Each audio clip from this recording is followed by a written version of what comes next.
Khả năng chiến thắng của Leviathan khi đối đầu Kraken.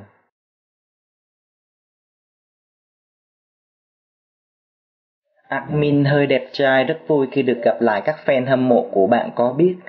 Hôm nay mình sẽ làm clip về trận battle rất được mong chờ, rất được nhiều bạn yêu cầu, Leviathan vs Kraken. Ok, trước hết chúng ta cùng tìm hiểu sơ qua CV cũng như sơ yếu lý lịch của từng con nhé.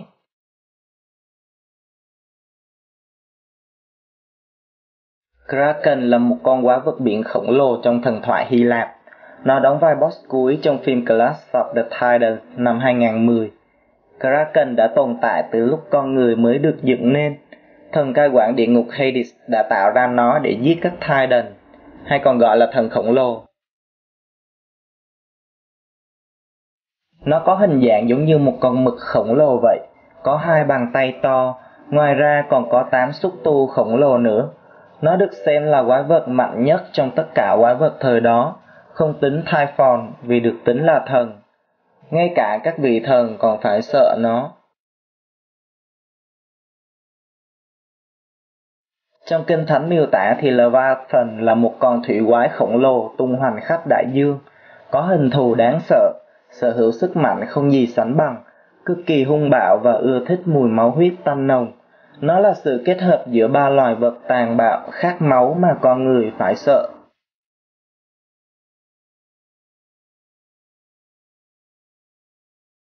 Phần đầu của nó là rồng, thân hình uốn lượn như rắn và lớp vảy bên ngoài như da cá sấu. Levi như là một kẻ canh giữ cánh cổng địa ngục vậy. Nó được gọi là đứa con của Thiên Chúa. Tuy nhiên thì tiếp sau đây mình sẽ nói về con Levi trong phiên bản trailer vào năm 2015, tức chưa được thành phim. Thực ra chúng ta mới chỉ biết rõ về Kraken trong phim Clash of the Titans năm 2010 thôi. Còn phim về Leviathan thì chỉ mới ra trailer, nên chúng ta không thể biết hết khả năng cũng như điểm yếu của nó thế nào. Mặc dù vậy thì dựa trên những gì đã có, mình sẽ so sánh sức mạnh của cả hai.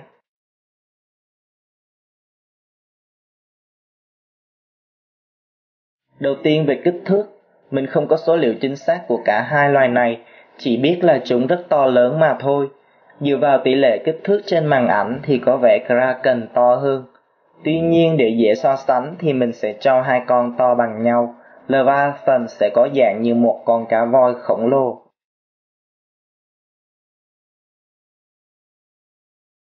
Về vũ khí, Kraken có 2 bàn tay rất to, cộng thêm 8 chiếc xúc tu lớn bằng cả tòa nhà. Nó có một cái hàm rất to chứa nhiều răng sắc nhọn.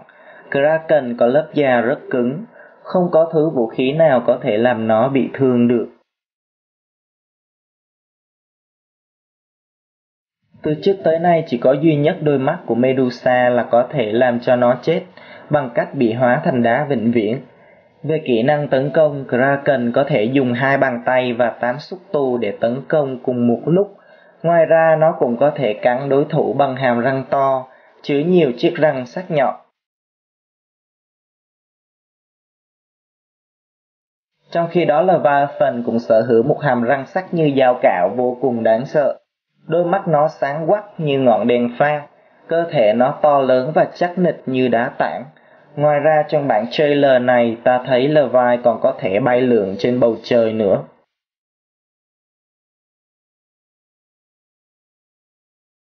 Con Leviathan này có thể bay với tốc độ cao giống như những chiếc máy bay vậy. Ngoài ra lớp da của nó rất cứng và bền. Chúng ta có thể thấy nó bị hòa tiễn từ máy bay bắn chúng mà không hề có dấu hiệu bị thương gì cả.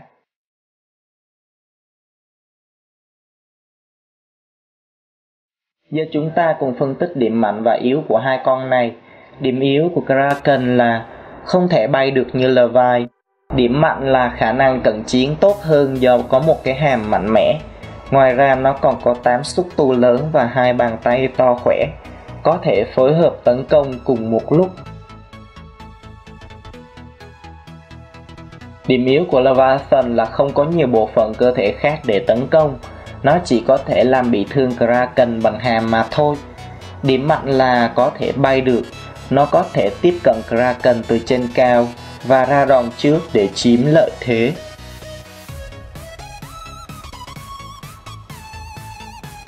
Từ những phân tích vừa rồi, mình nghĩ rằng khả năng giành chiến thắng của Kraken sẽ lớn hơn ở mức 70%, còn Leviathan chỉ là 30%.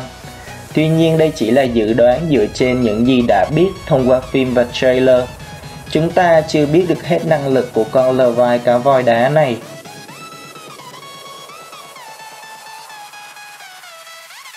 Kraken chỉ có thể tấn công bằng sức mạnh vật lý, còn Levi rất có thể sẽ biết làm gì đó hơn thế nữa.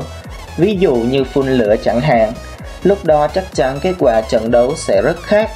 Như vậy Kraken thắng Levi ở phiên bản trong phim, nhưng phiên bản trong sách và thực tế thì lại rất khác.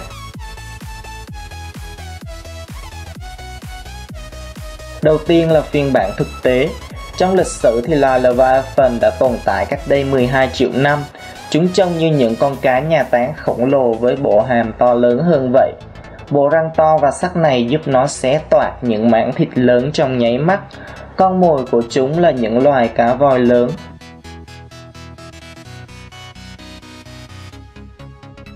Thời của cá voi Leviathan chúng ta không biết đã có loài mực khổng lồ hay chưa, nên giờ mình sẽ không bàn về trận chiến thời đó.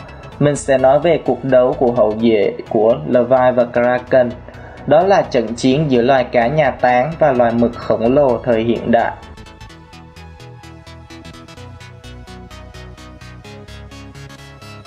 Cá nhà táng là loài cá voi có răng lớn nhất trên thế giới. Răng của chúng có dạng răng cưa nhỏ nhưng rất sắc bén. Còn mực nang biển khổng lồ sở hữu những chiếc xúc tu khỏe mạnh cùng khả năng phun mực đen để che mắt tầm nhìn của kẻ địch.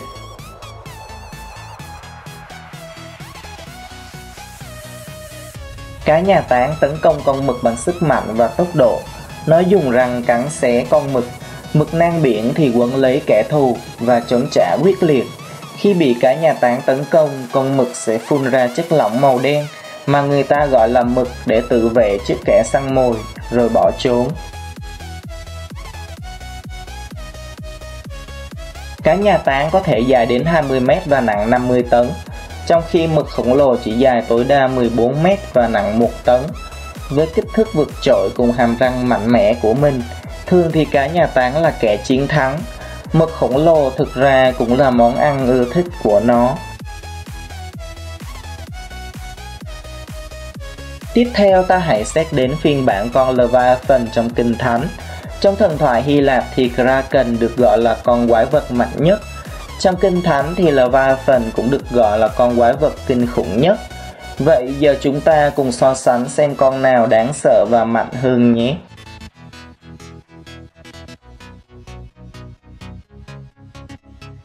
Kraken là quái vật được tạo ra để giết các Titan. Nó đã hoàn thành nhiệm vụ của mình, giúp các vị thần đánh bại được các Titan và thủ lĩnh của Titan là Cronus. Vậy một con quái vật có thể giúp đỡ nhiều trong việc đánh bại Cronus cũng phải rất mạnh rồi.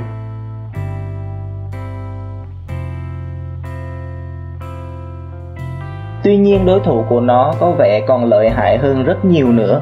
Mình sẽ kể cho các bạn câu chuyện về Leviathan trong Kinh Thánh. Trong ngày đầu tiên của nhân loại, Đức Chúa Trời đã tạo ra một cặp Leviathan có sức mạnh phi thường, gồm một con đực và một con cái, giống như Adam và Eva vậy.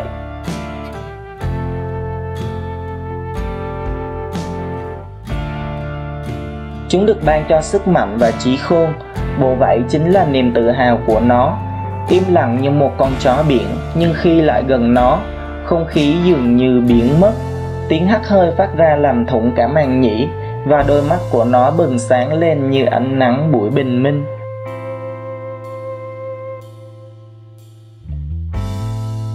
Kiếm không hề có tác dụng với nó, kể cả giáo, mát và thương cũng chẳng thấm gì. Với nó sắc chỉ như rơm, đồng chỉ là gỗ, mũi tên không thể đuổi nó đi. Máy bắn đá chỉ như một món đồ chơi mà thôi. Bên trong bộ vảy cứng như thép kia là những bắp thịt rắn chắc và không cử động. Tim nó cứng như đá. Khi con quỷ biển tỉnh dậy, nỗi khiếp sợ bao trùm khắp đại dương sâu thẳm.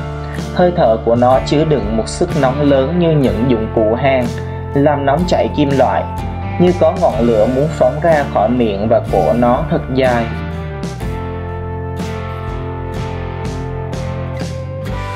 Chúng có bản tính hung bạo, khinh khi tất cả muôn loài. Mỗi khi đó chúng dùng hơi thở đầy lửa của mình thiêu đốt con người và làm sôi sục cả một vùng biển rộng lớn để tận diệt các sinh vật dưới biển nhằm thỏa mãn thú tính của mình. Không một sinh vật nào có thể can đảm đứng trước nó quá 5 giây.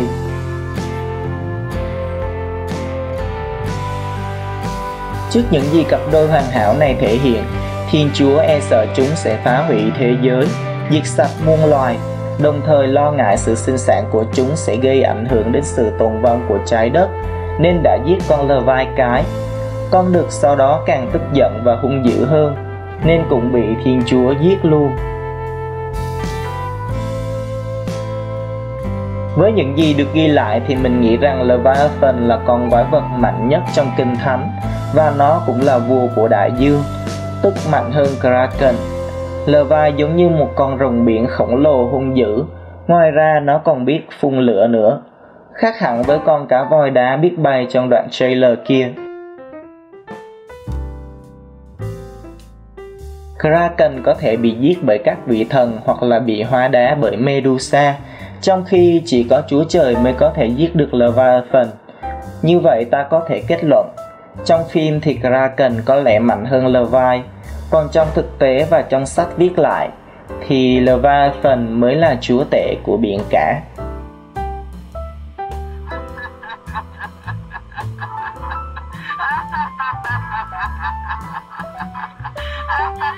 Cảm ơn các bạn đã quan tâm theo dõi. Xin chào và hẹn gặp lại.